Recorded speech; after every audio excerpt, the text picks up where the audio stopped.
Hai guys, ketemu lagi dengan saya Andi Nurul Aulia. Di video kali ini kita akan membahas tentang teori belajar kognitivisme, di mana seperti di video sebelumnya kita akan membahas 4 komponen lagi, yaitu ada konsep dasar kognitivisme, tokoh dan kajian belajar menurut kognitivisme, aplikasi dan implikasi teori belajar kognitivisme, dan kelebihan dan kekurangan teori belajar kognitivisme. Baik, langsung saja. Yang pertama itu konsep dasar kognitivisme, di mana kata kognitif berasal dari kata cognition yang berarti pengertian atau mengerti.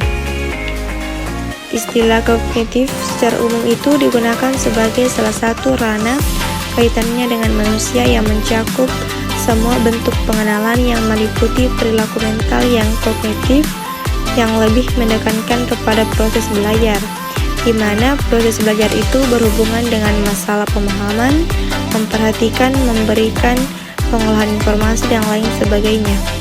Di mana pada teori kognitif ini berpijak pada 3 hal, yaitu yang pertama perantara sentral, yang kedua pertanyaan tentang apa yang dipelajari, dan yang ketiga itu pemahaman dalam pemecahan masalah.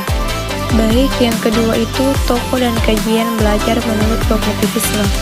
Tokoh pertama itu ada Jerome S. Bruner.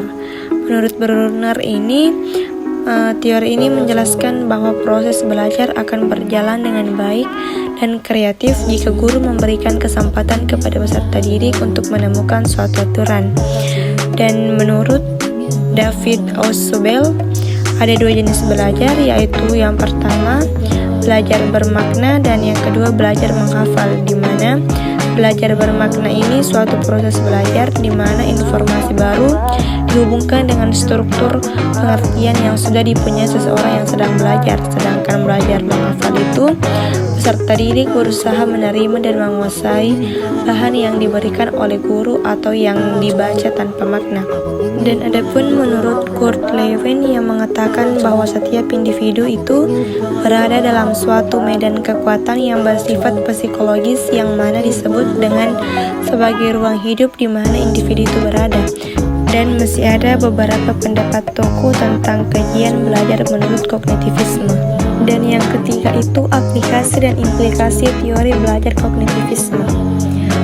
Jadi guru itu harapannya bisa memahami peserta didik bukan sebagai orang yang sudah dewasa dalam berpikir, tetapi juga seorang pendidik itu harus juga dapat memahami bagaimana cara belajar dengan yang baik, sebab peserta didik itu tidak dapat memahami bahasa bila tidak mampu mencernai dari apa yang sudah didengar atau yang ditangkap.